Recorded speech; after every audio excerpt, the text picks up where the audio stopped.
What's up, folks? Welcome to Woodworking Against the Grain. Here we are again, back in the kitchen.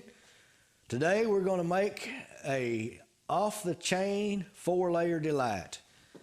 My daughter-in-law requested this dessert, so this one's for you, Tink. And we're not going to make your average run-of-the-mill 4-layer delight, because we don't make average run-of-the-mill desserts here at the Woodworking Against the Grain kitchen. We make off-the-chain desserts. This dessert takes a little time, takes a little effort, so if you're lazy, don't fool with it. What we're going to do is make this in stages, because it takes about 3 different parts to make this come out like you want it to. First, we're going to make the middle layer. Then we're going to make the actual chocolate pudding that goes into the 4-layer delight. And while that's in the refrigerator setting up, we'll make the crust to go under all this stuff, and the crust has got to be just right, because it sets this whole dessert off and makes it worth eating.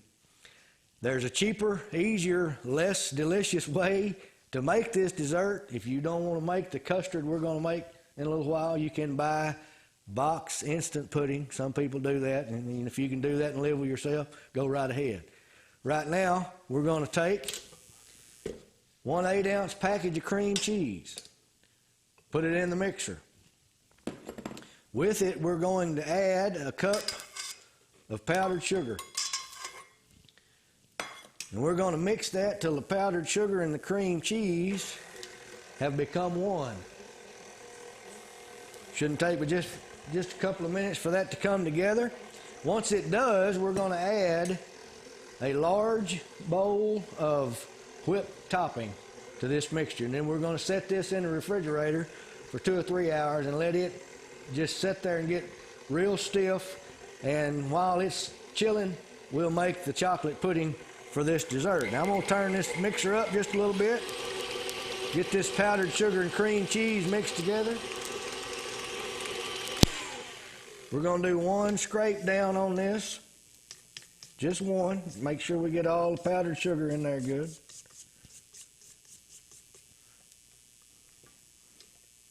Give that just a little bit more spin.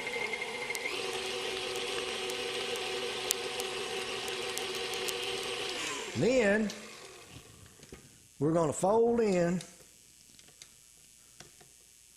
all of this whipped topping right here.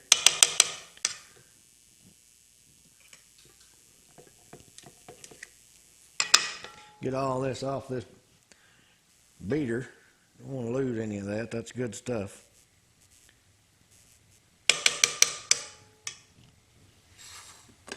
We're going to fold in this whipped topping right here. You don't want this stuff to be completely frozen, but you want it to be very chilled, because it'll get runny on you pretty quick. Now once you get about half of that in there, you want to try and start mixing that with the cream cheese and powdered sugar as you go along here, and kind of make this one concoction. You don't want to stir it real hard. You want to just kind of fold it together. Probably better if you use a spatula. You get the rest of this in here.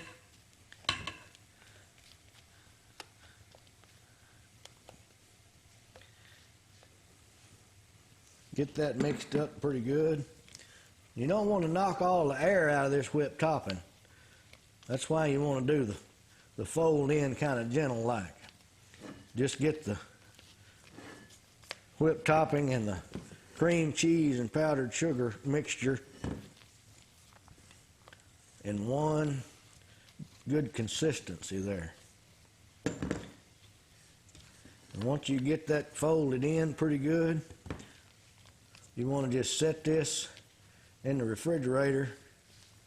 Kind of lets that cream cheese just about has to be room temperature when you try to mix it.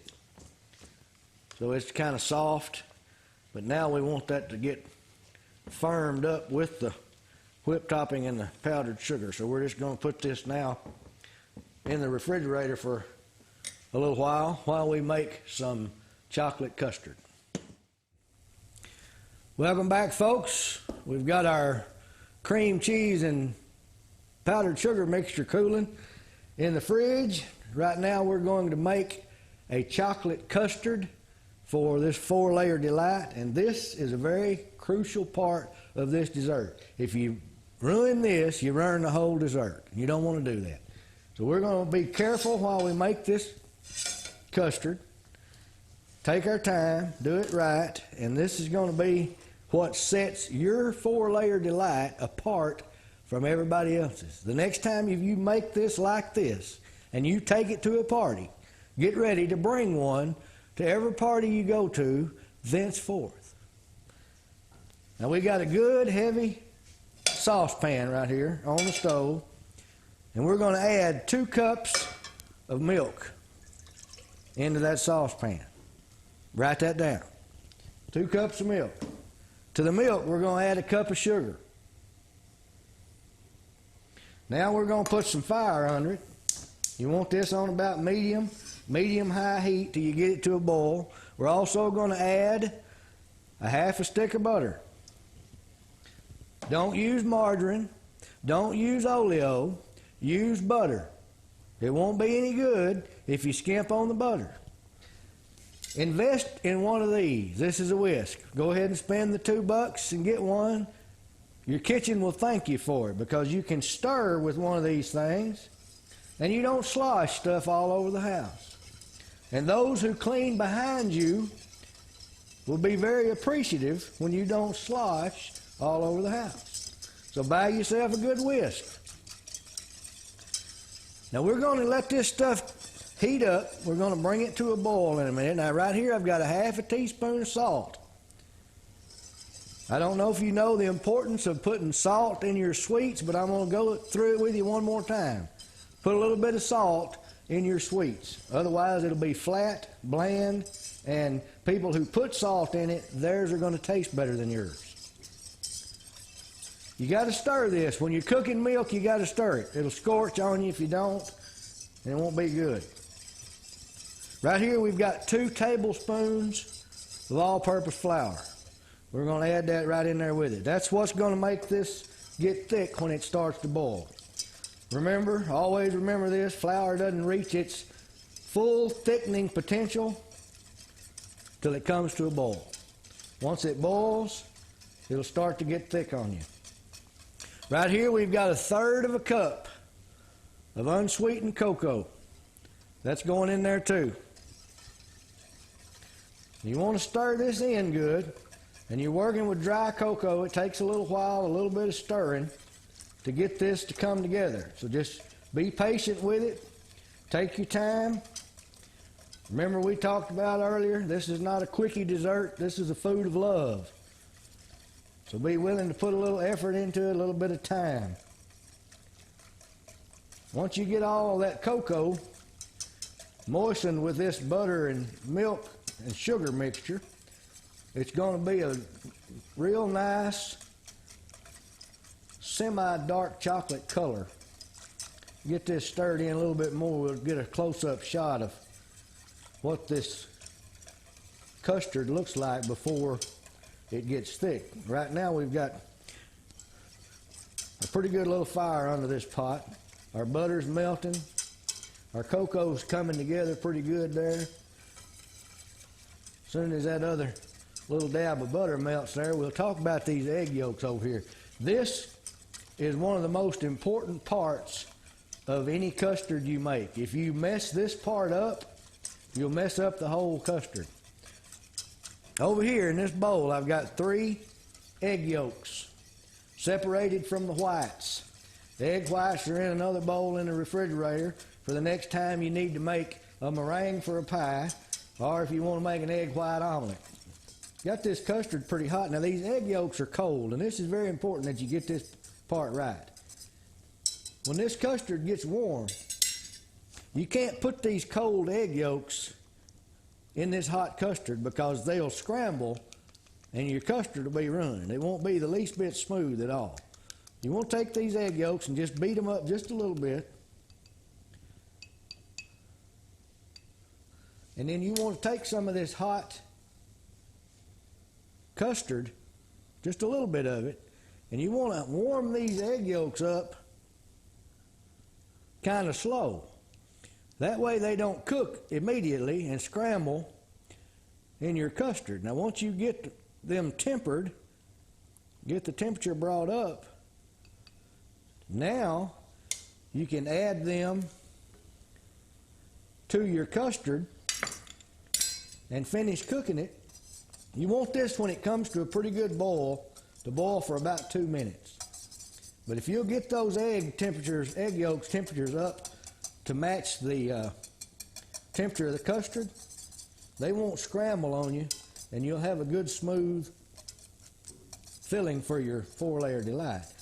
Now this is boiling pretty good here, so the last ingredient here is a teaspoon of good vanilla extract. You want to put that in at the last, because this stuff doesn't really need to boil very much. A lot of the flavor boils out of it if you cook your vanilla flavoring very much. So once you get it in there, you want to turn the heat down. And you can tell that this is starting to get thick. When it starts to boil, that flour will make it pretty thick pretty quick. And also when you add those 3 egg yolks, not only do they add some richness, but they also work as a thickening agent themselves. Now, we've got this just about as thick as we want it. So what we've got to do now is turn this off. We're going to cover it with a piece of plastic wrap, not the whole pan, but we want to push the plastic wrap down to the top of the pudding so it doesn't make a skin. And then we're going to let this come to room temperature. And while that's cooling, we'll make our crust and get all this ready to put together in just a little bit. All right, listen up, folks. We're about to put this puppy together. I want to take a minute before we do to tell you I appreciate you watching these videos. And if you'll click subscribe down there below my picture, you'll be notified every time we put a new video up. Keep watching them. Give us a thumbs up if you like them. And also, if you can think of any kind of a dessert or dish that you'd like to see us make, let me know. Either put a comment here or let me know on Facebook or something. I'm having a ball doing these things. So if you can think of something you want to see made, challenge me. We'll see what we can come up with. Now we got our crust out of the oven here. We're going to start by putting this mixture of cream cheese and powdered sugar on top of it. This will be layer 2. And this has been in the fridge for a couple of hours now. You want to just put that on top of the crust.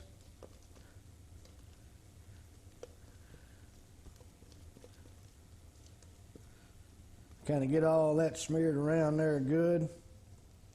Cover your crust up with it.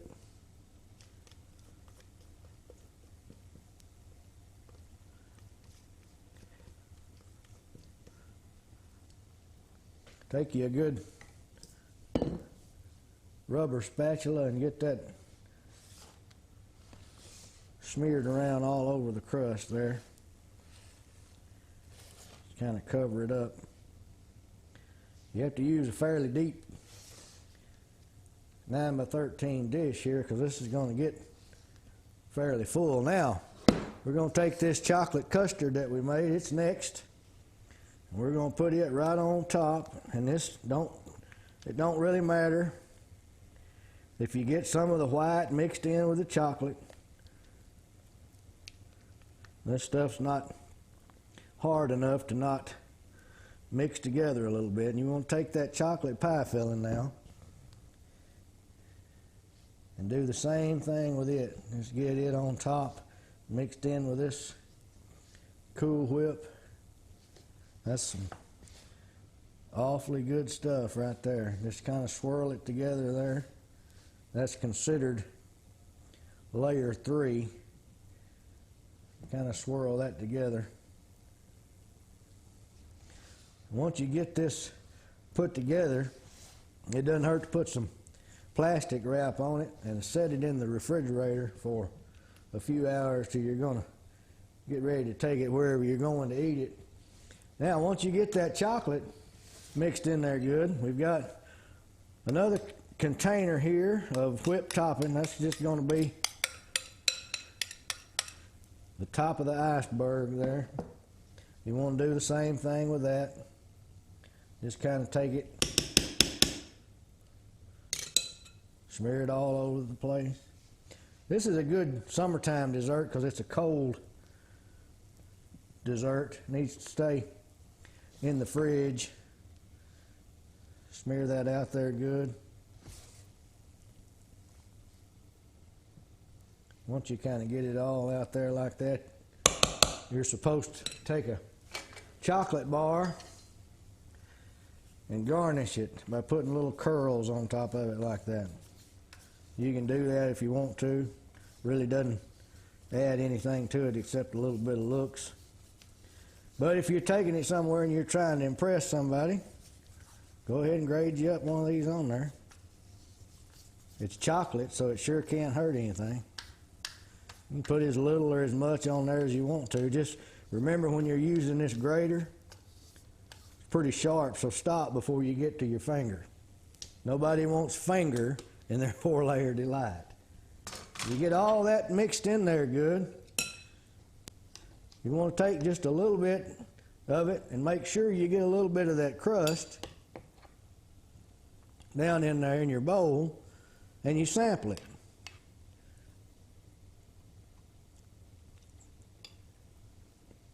It's off the chain. Thanks for watching. Come back to see us.